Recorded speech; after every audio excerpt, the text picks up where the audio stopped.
So Gen Con is officially here and done, and it's got to say, it's been a little interesting on how it all went, as well as with Scalpers being on the internet, posting like crazy on the Facebook groups and Discords alike, trying to get all the merch that they had sold here for the highest price possible. Well, what's that going to be looking like, and what are we looking forward to with the future of this game? All of that and more starting right now.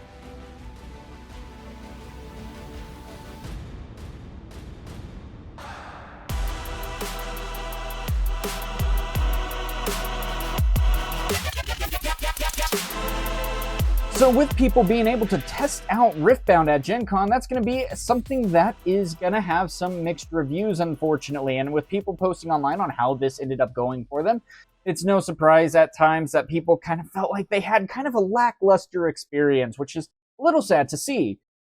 Unfortunately, they said a lot of the demos, they just didn't necessarily have the best explanations on how the rules and gameplay ended up working, and it felt kind of chaotic at best, and the gameplay seemed to have fallen a little flat. Now, a lot of that can be contributed to how people ended up training you on how to play the game, maybe answering the questions and seeing how all of that would have happened. But unfortunately, at the same time, a bad experience is still a bad experience. But likewise, there were a lot of people who did say it was a pretty good experience, that they were able to get a lot out of it. So all in all, though, it's kind of a wash on how it ended up going at Gen Con, but still there were a lot of people to at least be able to try out the game and to see how they would naturally feel about this. Now, this is going to be, of course, maybe a little bit different of a dynamic of a game, which can be a little bit difficult for those who, understand, card games. This is a completely new form of card game where you're actually trying to go ahead and take battlefields and win off of those kinds of exchanges, whereas otherwise you're kind of attacking and blocking with Magic the Gathering, trying to get your opponent down to 0, Lorcana trying to get up to 20. Been there, we've done that, we know how it is. Now, I can completely understand why that would put a bad taste in people's mouths. I mean, rightfully so. But at the same time, I'm hoping it doesn't necessarily deter them from actually giving this game a full try, because, I mean, it is still a really well-developed game. And especially with just all the mass chaos and everything that can come from Gen Con and trying out a brand new game, even with testing and training new people, I mean, that can be a little bit difficult to make sure that they do know everything that they need to know to be able to give the best experience to those who are trying.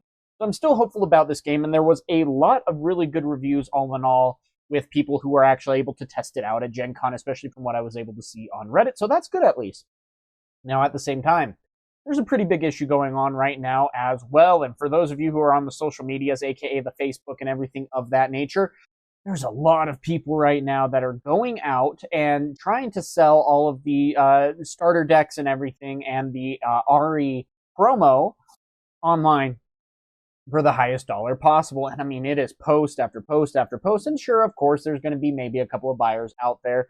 But at the same time, these are trial decks, especially trial decks that are going to be used in, stores on the pre-releases and things of that nature. It's not like you're necessarily making a big bang for your buck getting into like the alpha of Magic the Gathering necessarily, or things of that nature. No, you're literally just giving people the opportunity to try the game a little bit better with some cards that say sample on them and whatnot, and are of the structured decks. Cool, fine, whatever. For those who actually do want to play and pay a bigger bargain or a bigger price, more power to them. But all in all, don't necessarily allow this to give you a worry in trying to do a little bit of FOMO in this case.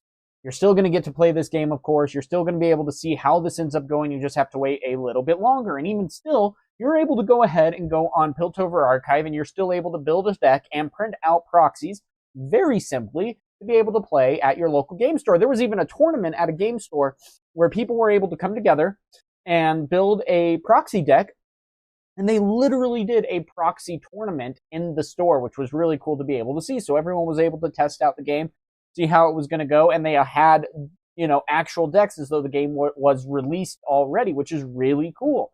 And then at the same time, still, there's a lot of people who are doing, Riftbound meta or whatnot, Max, all of them are being able to go ahead and run tournaments. Piltover Archive is doing a really big tournament this next week. I run an online league on TCG Arena and on Tabletop Simulator. There's a lot of ways for you to go ahead and play this game before it's even out. You don't need to necessarily buy the structure decks. It's not like they're going to be, they might have a little bit of value down the line. They might have a lot of value down the line, but it's not necessarily worth the $250 for two that people are necessarily trying to sell. Or the Ahri card, for example, which is going to be $150. It's not like it's necessarily a huge difference. Yes, it's nice to kind of be a part of a big release right there. That's huge. But at the same time, it's not going to be necessarily for you to, miss out on. In this case, there's still going to be a big opportunity for you to get an Ahri promo, especially once the game is released. If you play the set champs and things of that nature, it can go really well in that case, and you can get a lot of things done that way. So don't necessarily feel like you need to pick up these structure decks, but I gotta say, it's getting really annoying every other day, multiple times a day. I'm just scrolling and I see all of these posts for people trying to sell their structure decks and the Ahri promos. The promos I kind of understand. The structure decks, though, come on. It's getting old really fast, and it seems like a lot of people are kind of putting the unknown value on it. Seems the consensus for the Ahri promo is about $150. You do want to pay that to try to get a card, a special promo card a little bit early. Cool. Totally feel free to do in that case, but, it's still pretty annoying. Now, with that being said, there's still a lot of things to be excited about. It has officially released into China, which is super exciting to be able to see. Now, with that being said, I am going to be really curious to see how all of the merchandise is going to be able to circulate, what's going to happen if they're selling out, or if they're not able to get as much product out to people as they would like, and how they're going to be responding to that. Because a lot of how that might be going, a lot of how it's going to be going when they release it in America and the UK, Europe, all of that jazz, this coming couple of months. So a lot of really stuff to be watching and anticipating for. It is still a pretty big bummer that they do get to play with the cards a little bit earlier. They get to play, with tournament decks and things of that nature, play in the stores and all of that jazz. But, more power to them. They're able to get that a little bit ahead of time. But still, you are able to still find boxes and things of that nature. There's a lot of sellers that are posting online trying to sell boxes for, a little bit above MSRP in that case, and we'll ship it out to you in America or wherever you might be. So there's a couple of options if you want to pick up some cards a little bit early. But still, again, at the same time, don't fall for the FOMO in this case, especially with a lot of people who are starting to do kind of like pre-registry or pre-orders and things of that nature. Pre-orders are going to start coming more and more here as we get closer to release. I was talking down at our locals, We Geek Together in Provo, which is really awesome here in Utah. And they've already got everything certified. They're already a store ready to go. They've already got their, pre-cons and everything that are going to be on the way. And we had a really good talk about things that we can do with the store to help them out. They're really excited to get going with that, seeing if we can maybe create a fun partnership there and see what we can bring out with that. Now, with that being said, this is what's going to be really exciting too as well, because he's already ready to start accepting pre-orders. He's just waiting to see how much merch he's going to be able to get. And then they're going to start allowing pre-orders and things of that nature probably in September, if not early October, which is really exciting to be able to see.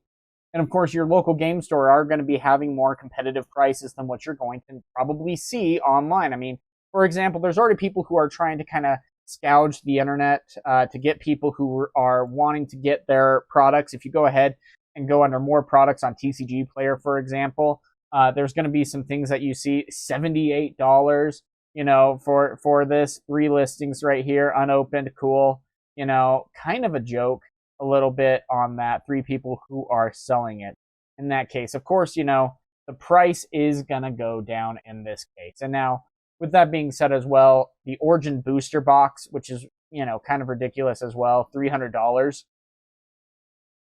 to be able to get that going. And of course, there's, multiple people who are selling it. Someone's even selling it for $500, claiming that there's 9 boxes, no. There's going to be better prices that you are going to be able to find. Again, check your local game stores. Even feel free to call around a little bit. There's going to be a lot of abilities for you to be able to find people who are wanting to go ahead and be a part of this game, be a part of the launch. And of course, people are going to be able to start this going with their local game stores, start having game nights with all of that as well. And so there's a lot of things that are coming your way. Don't necessarily feel like you have to jump the gun. There's multiple stores out here in Utah that are already starting to get ready to sell this product.